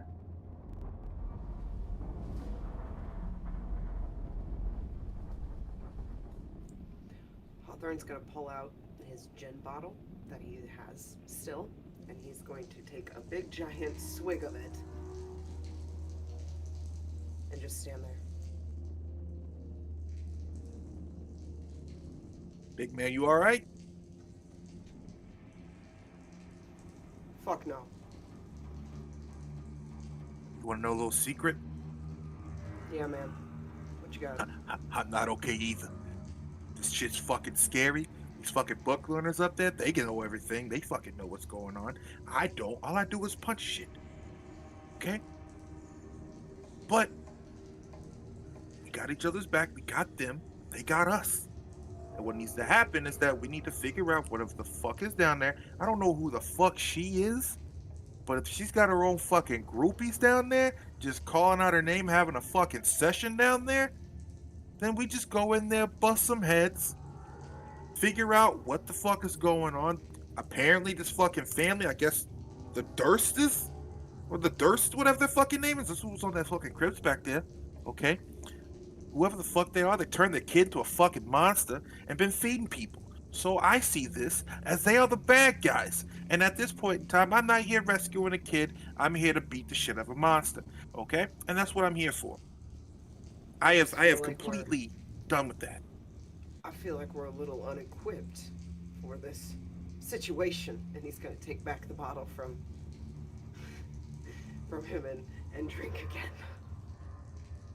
But the one thing I need from you, look, it's a really shitty situation. I'm nervous too, but I need you going in this level-headed. I know that seems a lot for me because I ripped the fucking door off earlier. I get that. I am angry about this situation. But you got a fucking billy club, you got your brass knucks, and you got those 2 big fucking horns on your head. I'm pretty sure you can run people through with that shit. If it's anyone besides us, you run them through. Beat them down. That's a good point. That's a good point. Okay. Okay? All right? Yeah, okay, I'm smack on the face. You good? You good? Yeah. Okay? I'm here. We here? Okay. Maybe. Sure. Okay. All right. Now, from this reliquary room, there are 3 paths forward. Well, 3 paths. Stairwell you just came down, and the 2 pathways that I mentioned earlier. The one that has a sagging ceiling and bends out of sight to the right, and the other on the left, which has black, murky water and a heavy, rusted portcullis blocking the way. The water looks, from here, probably about a foot and a half deep. You're not swimming. But the portcullis is closed currently. For those of you who don't know, portcullis, heavy gate. The kind that gets lifted and dropped.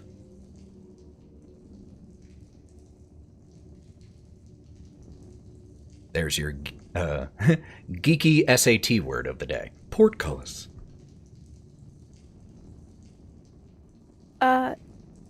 If Karina was to look around with the flashlight on either side of the gate, can she find the lever or a wheel or anything to lift the portcullis? Wonderful question. Make me a notice check. Alrighty.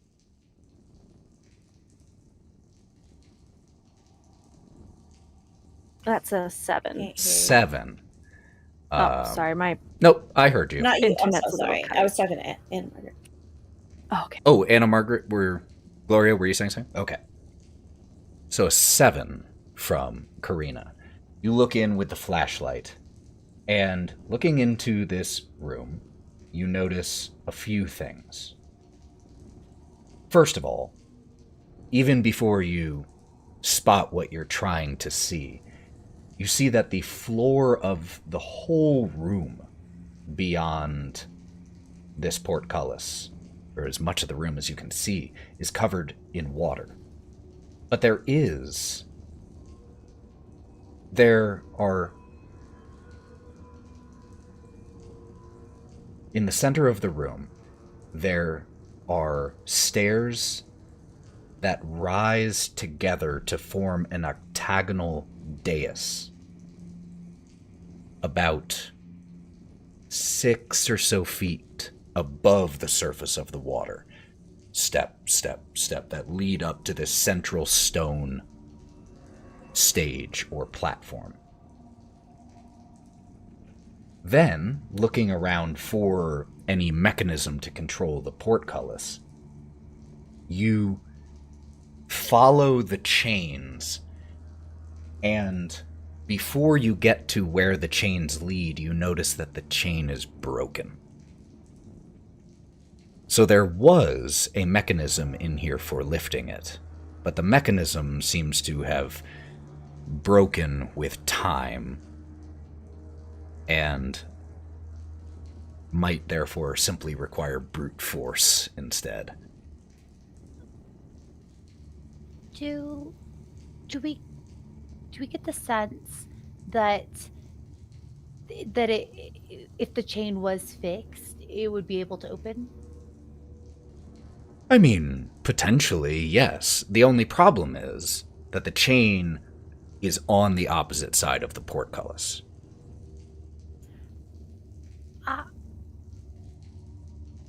I wonder, could I use a PowerPoint and try to unlock the portcullis? It says it could be used in place of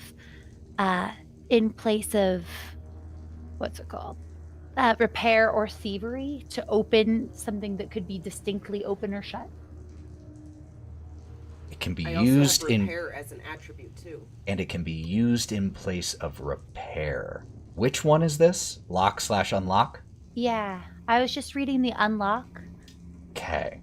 So, this is the first usage of a power, if memory serves.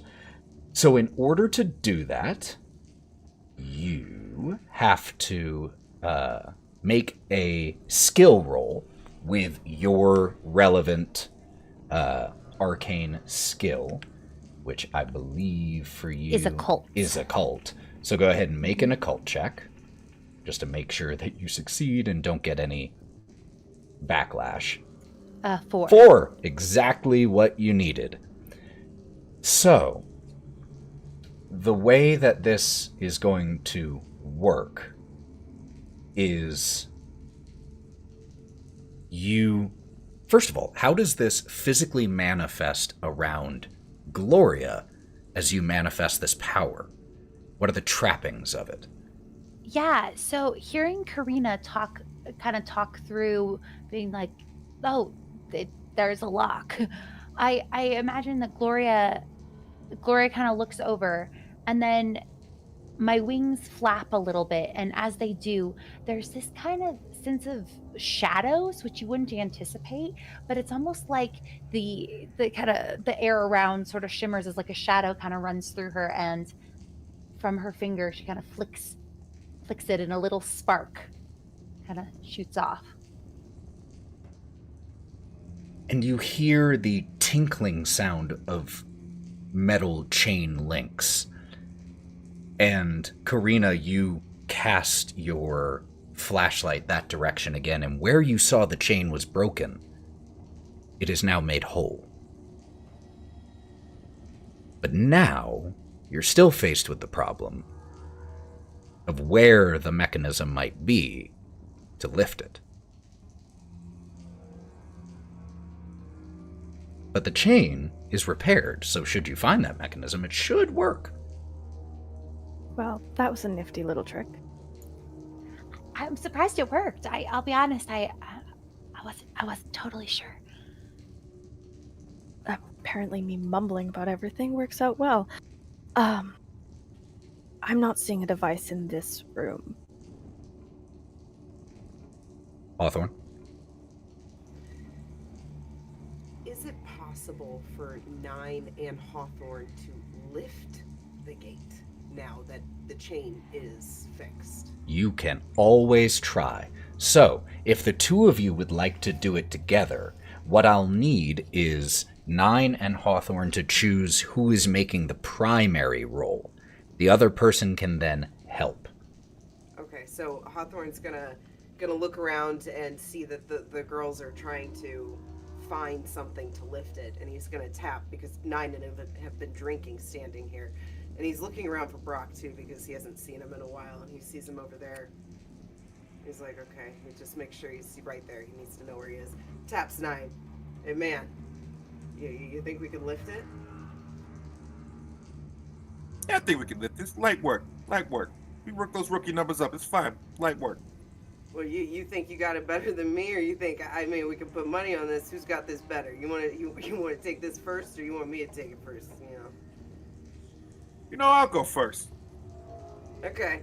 I'll give you main. I'll give you main go. Let's just say I'll give you prime position. Brawk, we need you as a spotter. Watch. Are you sure that? Are you fucking sure about that? First of all, what the fuck? I have really good eyes. Nyne, maybe not as good as yours, but No. No. He doesn't mean your eyesight. He means spotting, as in if something were to go wrong, could you said heavy thing. Oh, absolutely not. Brawk, just follow us so you're not in here alone. Okay, come on. Oh, I see what this is, and I'm totally okay with that. You got those special eyes. And so Nyne's going to go over there, and what do I need to make now to lift this sumbitch? Okay. So, if you are trying to lift it on your own, that's one thing. Hawthorne is helping. Okay, Hawthorne's helping. Hawthorne's helping, but Nyne's the main person. So in that case, Hawthorne, are you helping by also lifting? Then could you make me first just a strength attribute roll?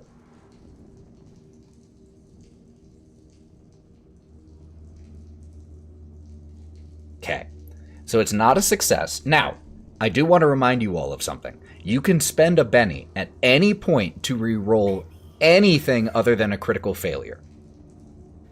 I'm going to spend a Benny. Okay. So roll it again.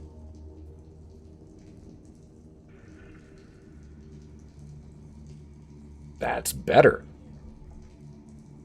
6. So that is a success, which means, Nyne, you will get to add 1 to your total result here.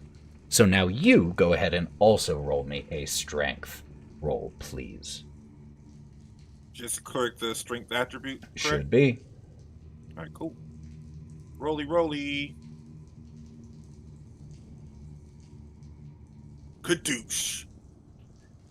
So then we add +1 to that, so that is a total of 8, which is a success with a raise. So between the two of you, with Brawk as supervisor, it's an important role for any physical activity around the house. You need a supervisor. There is the squealing sound of metal that hasn't been moved for a long time. And the two of you feel your feet, either boots or hooves or whatever may be, sinking a little bit into the mud as you exert this force, and it exerts it back on you. But eventually, it starts to lift slowly. And you can see as the sharp, or the bottom portions of the portcullis lift above the surface of the water, dripping down into the black murk that comes up around your calves and boots as you're doing this. And eventually, you manage to get it high enough that the two of you can put your shoulder underneath it to hold it. But now you're here. Karina? I think after noticing them lifting the gate, because that would be very obvious. Oh, it's loud. And since Karina was already searching for the mechanism, she's going to follow the chain and see if she can't find the lock to keep the portcullis open. Because normally there's like a pin or something that you can put in to prevent it from falling back down. So where are you trying to look for this? Are you trying to go... She's going to go past the gate. Like, she's going to walk past the two of them. Okay. And search through there, like following where Gloria fixed the chain. And she's going to see if she can't find the end. So, one thing. You see as Hawthorne and Nyne have lifted this portcullis, they're holding it on their shoulder to give you all time to get into the chamber. And as you splash into the chamber. As soon as you cross the threshold, from the reliquary and this hallway and into this chamber with the raised stone dais, that chanting that you've been hearing for the last maybe hour stops. Oh shit. Uh-oh. And we will pick up there next time. Oh. It knows we're here. Leaving Nyne and Hawthorne in a bit of a precarious situation. I mean, I'm trying to help them. You're not doing anything bad. You're doing great. Got ourselves into it. You're doing wonderfully. Nothing bad. She's playing Atlas over there. Woo! Meatheads. You got Raging Bull and Black Magic here. Black Panther and Raging Bull. This might be a good point. A moment to point out, I can't swim, and my movement is cut into by a third. So like for every 1 inch, for every Nyne like, also I can't move, swim. I can't even wading through the water. I move like so much slower. This is not good. Oh no. I can only carry half of one of you. Well, that was a fun session. Thank you all so much. Thank you, the 5 of you, for playing this game, telling this story with me. It genuinely means the world to me every single time. And all of you who have been watching now, watching later, listening later, it means the world to me too. So, we will be back in one form or another. We may have to pre-record it, but we will be doing the next session of City of the Crimson Tower. It will be airing in 2 weeks, same channel, and if you missed part of this, or if you want someone to listen to it, or if you just want to re-listen to it, it should be up on Go Buff Yourself, ideally by next Tuesday, but we do have a convention, so maybe Wednesday. Hang in there with me. It's hard to edit it on the road, but thank you all so much for being here. Don't go anywhere yet, because before we cut the stream off, we do want to raid someone, share that love. But before we do, we get to say goodbye to our friends. Does anyone have any announcements? We are at SoonerCon in Norman, I believe it is, Norman, Oklahoma, this weekend. Anyone else have anything going on between now and the next session? Mav. Hey guys, I'm Mav, host of Digital Clubhouse TV. You can find me here on Twitch. Tomorrow, like I said earlier, tomorrow is Juneteenth, and I am starting early on my stream at like 2 p.m. Eastern Standard Time, and I'm gonna be playing some more game demos, some really cool games that I saw on the Summer Games Fest, and a lot of them are PC, so a lot of them are games that are outside of my wheelhouse, and I'm starting to do that more often. A lot of them are like cozy games, puzzle games, shit that I'm not good at, but I'm gonna learn how to be good at them. That's Lauren's jam right there. Cozy and puzzle game? Yep. That's her PC jam. Trying to get him to do a Nancy Drew game. She is. No, don't do it. Don't do it. Find anything else. 10-year-old Lauren is thriving. Dare you? I would rather. Anna Margaret. Hi, I'm going to be at Command Fest Tacoma this weekend. So if you want to come play Magic with me, come play Magic with me at Command Fest Tacoma. Then the very next week, like day for after Command Fest Tacoma, I'm flying to Amsterdam, where I will be hosting and judging the cosplay contest at MagicCon Amsterdam. So catch me on the main stage, and you can also watch it. There'll be a stream as well as posted to YouTube after. So hopefully it'll be super fun. It's my first international convention. Woohoo! And so it should be really fun. Wow. You have an even crazier travel schedule than we do, because we drive to Oklahoma, drive back, and then 2 days later drive to Texas for EchiCon. No, I think driving is way... Oh, I love driving. It's way, like, You can tell I'm from the Midwest. I'll drive 12 hours with my cosplays rather than risk them be checked, please. Oh, that's so exciting. Sally! Yeah, we got some news from Sally, I know that. which news he's talking about, but I just wanted to. I'm really bad at promoting myself, so we're just gonna make it quick. I am opening up my Etsy shop, and it's opening July 1st. If you wanted any canvases that I have been painting, or any prints of those canvases, I'm looking for really, really good prints. So we're gonna make sure it's pre-order at least. So yeah, that's happening. Yeah.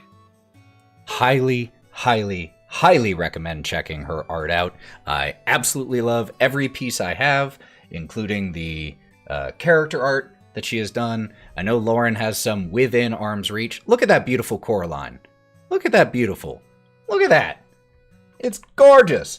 So if you want to add some geeky, beautiful art created by an independent creator and support someone in their dream of getting to go full-time as an artist, please, whenever it's open, check out SallyQuinnCreations Etsy shop.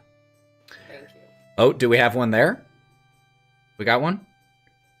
Yeah, and that's her body painting. Look at that body painting work. Yes. And while that's amazing, that's not even her best. I ran to go get this. I'm pretty... Love And that. Matty. And so here's this one. That's Lauren. That's Lauren. Yeah. Matty, you got any announcements? Nothing really new. I'm at work now, so I don't. do What's your much dice shop? online, But my dice shop is More Eggs Dice on Shopify. I've moved over from Etsy because I'm so done with Etsy.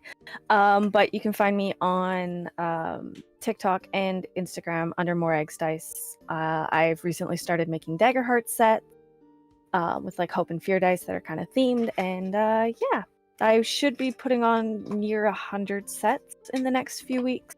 Because I've got a lot of sets waiting to be put on for selling.